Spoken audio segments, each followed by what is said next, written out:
I just did like a month and a half in the hospital. I had pneumonia, endocarditis, that's a heart infection, and I had fluid completely surrounding my lungs. Like the fluids had built or had the walls of the lungs to build like walls in my lungs. The way they described it was as if you were in a house and there were different rooms in a house and each room had fluids filled in them to capacity. So like I had to get a chest tube, I had to get a catheter from my bicep to my heart. It's called a PICC line so that they can intravenously give me medication and whatever it was instead of constantly sticking me. And while I was in the hospital, I was, my name is Trina, Katrina Steve. I'm 4 years old. I have 5 children. I'm sorry, I'm backing up just a little bit. I'm 4 years old. I have 5 children, 3 boys, 2 girls, 22, 21, 18, 16, and 15, and 2 grandbabies. My granddaughter is 6. My grandson is 2. And we are all at my brother's house, kind of, sort of. My daughter-in-law is going through housing through some teenage pregnant mom or young mom's program. They're helping her receive, to get a house. They've already given her voucher. And, long story short, she's working it out as a young mother, but we play our part and we keep the kids, from so many days to so many days, and we have to get them to school and back home because she works and she has other things that she's doing. I don't want to keep y'all all day, but I've been getting high since. I am an addict. I have 2 drugs of choice: heroin or 3. Heroin, fentanyl, and crack cocaine. Yeah, I would excuse all this shit right here because been up, I've been getting high. I ain't gonna lie to y'all, I ain't gonna fake, I ain't gonna brag, boast on none of this shit because it's not cute. I ain't getting no trophy for it. I'm just hoping that my story can be a testimony for somebody else, or be a little hope for somebody else that didn't have the strength or courage enough to get up and or get in front of the camera to tell their story. Where was I at before that, yeah? Just telling us your 3 drugs of choice. Of course, I said that. Crack cocaine, heroin, fentanyl. What got you doing drugs? What happened? Curiosity. But I just said, where we at? I'm sorry, y'all. I've been up. So you started taking the Percocet because it was in the house, your mom and you? No, I started taking Percocet because I had bad teeth and they were easily getting infected, and I would always have to get them pulled. No matter how much I brushed them, I didn't have halitosis. I didn't have any gum disease. I just had bad teeth. And by my 3rd child, I was addicted, but I didn't have enough courage to admit it, or enough knowledge to even know that I was an addict already, even in the making. But I knew that it did work for the pain, but there was a feeling after that, or it was a feeling after I nodded out and came back that I would be in love with, and it would make cigarettes taste like McDonald's. So, I don't know, I started with Percocets. I started with weed, they say that's the gateway drug to it all. I was about 14, I started with weed. Weed was never really something that held my attention or I even liked. But I started with downers, and I was in love with them. Tell me what a typical day is for you when you get out here. Whew. Cause you say you're not out here all the time. You just come out sometimes. That's new. That's new. That's me working on my sobriety right now. Because it wasn't always like that. It was at one point in time. It was day in, day out, outside. Period. Like, Hold on. is that my mom? Mama! She's stalking. But no, yeah, like I said, this is new.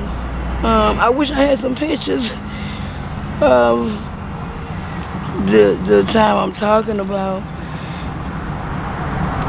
We, and when I say we, I mean me and the girls that's out here right now where we are. We're standing on a host row, and it's quite a few over here in this area. This is one of the main ones, but we would be out day in and day out. Like we would, those rocks right there is our fire pit.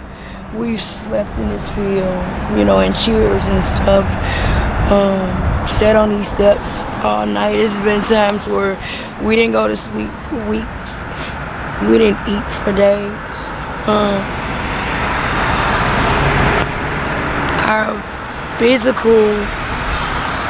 physical fronts and shit start going down. We start losing weight. It ain't necessarily the drug that makes us lose weight. It's the taking care of our bodies. We're not sleeping, we're not eating, and that's something that's mandatory that you have to do as a human, period, to live or to look like something decent. Because when you start to neglect yourself and neglect your eating habits change. We pick up animalistic ways. And when I say animalistic, I mean like there's vacos everywhere, and it's not one of them we haven't been in. We've been slept in a few.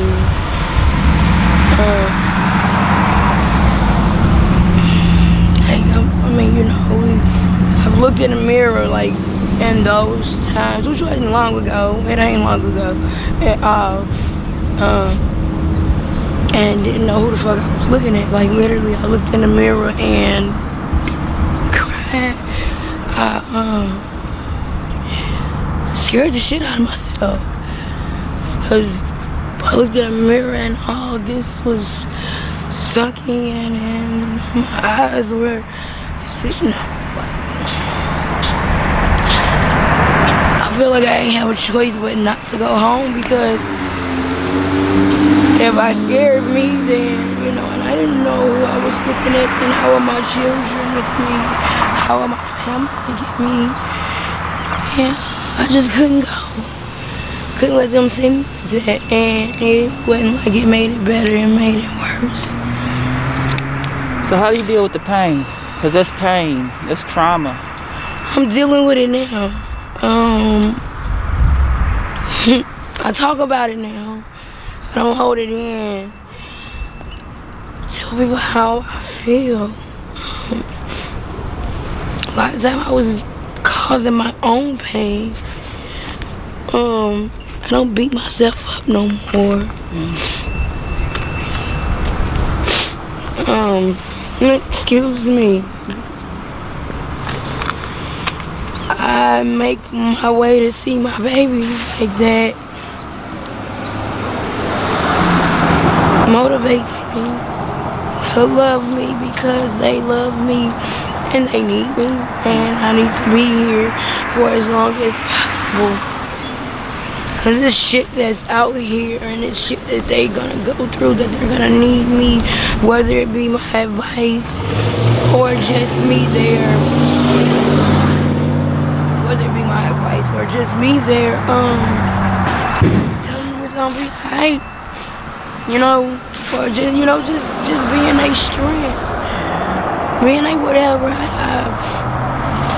That's one of the ways. What scares you the most about being out here?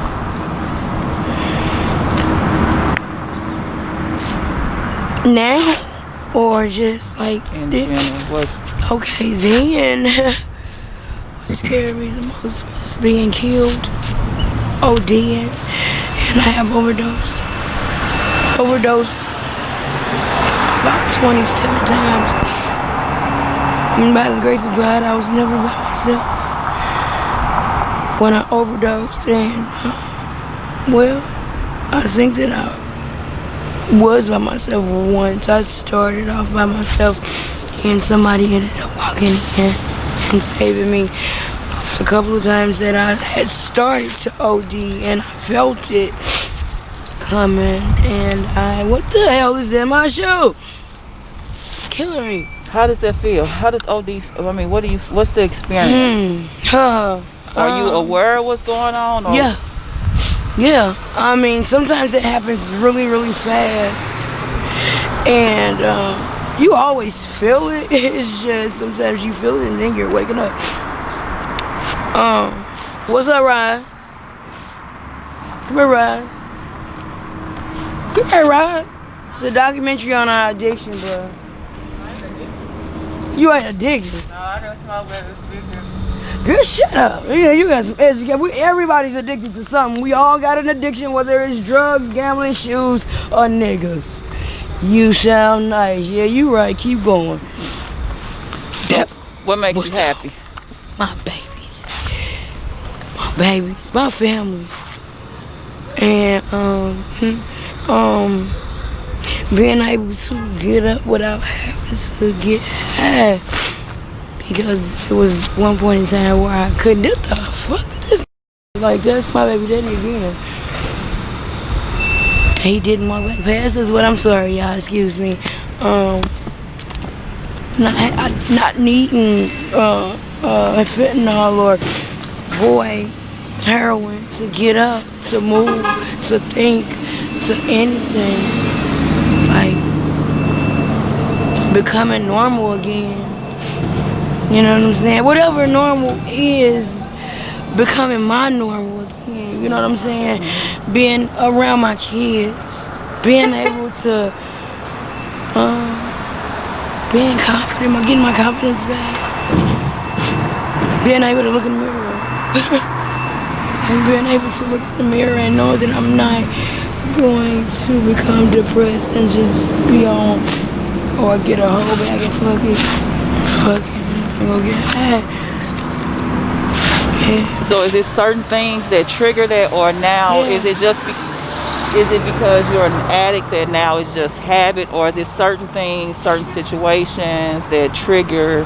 Well, what's my triggers? Well, yeah, we all have triggers. We all have, a certain something that can set us off, and we have to sit down and kind of figure out what they are and do what we have to do to either avoid being in that situation or around that trigger, or knowing what to do when that situation becomes, don't come about.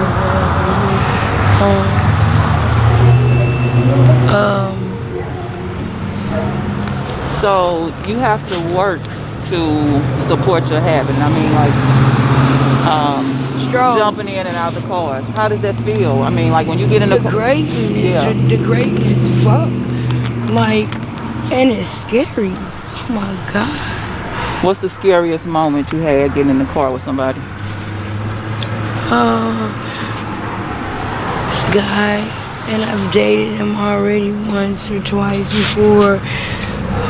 Said he was coming to get me to go to the Lumiere, and I waited on him. I thought he wasn't gonna come. He came. Long story short, he told me to ride with him to go make a serve on, I think that's Wabada, where the Covenant House is, Wabada and Kings Highway. Okay. There, it's apartments right there. It used to be Wabada place, I think. Yeah, Domino's used to be right there. But anyway, long story short, he pulls around the building, And the building, the first alley is like, it goes like this from Highland to Northland or whatever, or Northland to Highland, and there's the nursing home, you know what I'm saying, that's connected, or just, they're neighbors. The Northland nursing home, not nursing home, but like senior citizen, senior living home. But I felt it. He would just sit right here and I said, "Nah, baby, I'll wait out there for you." You know what I'm saying? And you just pick me up when you come back out.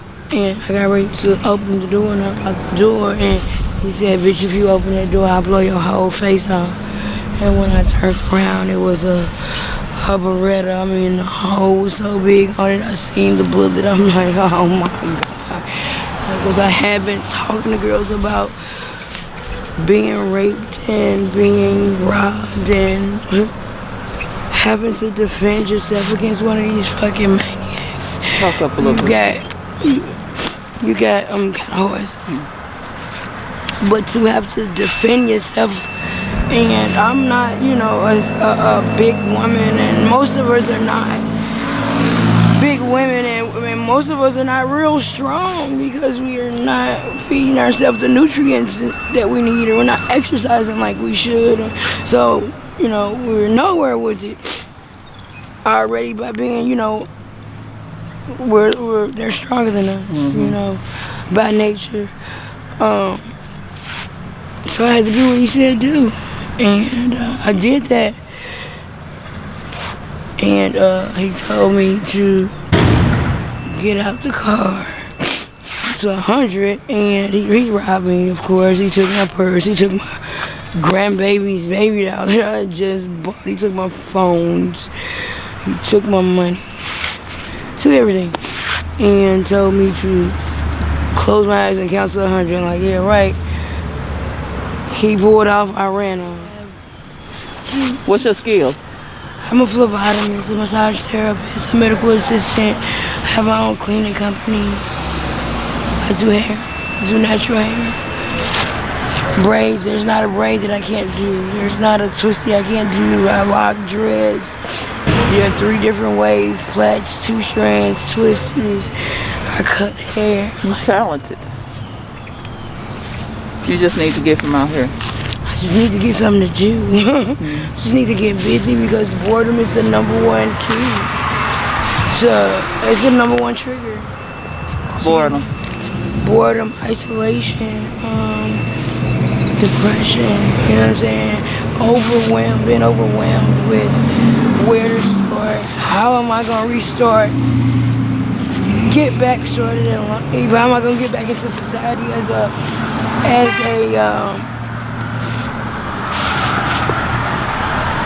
civilian? I'm looking for a particular word, a particular term, but you know what I'm talking about. How am I gonna get back started? How you gonna fit back in? So do you have a support system over here? Because he's walked past a couple of times. Is he trying to help you with your addiction, or do y'all still communicate, or what's his views on? Communicate. We're friends. We've always been good friends. I mean, he had at one point kind of pushed back away from me because he was upset with how far I had allowed this addiction to take me down. Because he know, and I didn't need him to really tell me any of this shit because I know him, he knows me, and he's like, he wasn't happy with me. He knows that. He feels like I'm a smart person. He feels like, Trina, damn, I told you, and he did. He told me that it's harder on women, this addiction, and particularly boy, heroin was harder on women than men. Okay, Trina. Well, we're gonna stay in touch with you. Give you my number. I'm gonna start looking for some housing resources. We deal with a couple of different agencies, but we out here every day, so don't hesitate to stop us. We give you anything that we have. Hopefully that the things we got you, I'm liking this coat on you. The things that you got today will bring you some joy and some peace, and just remember that we are out here for you. We're here to support you, and we're going to do everything we can to help you get where you want to be. So we can only do what you allow us to do.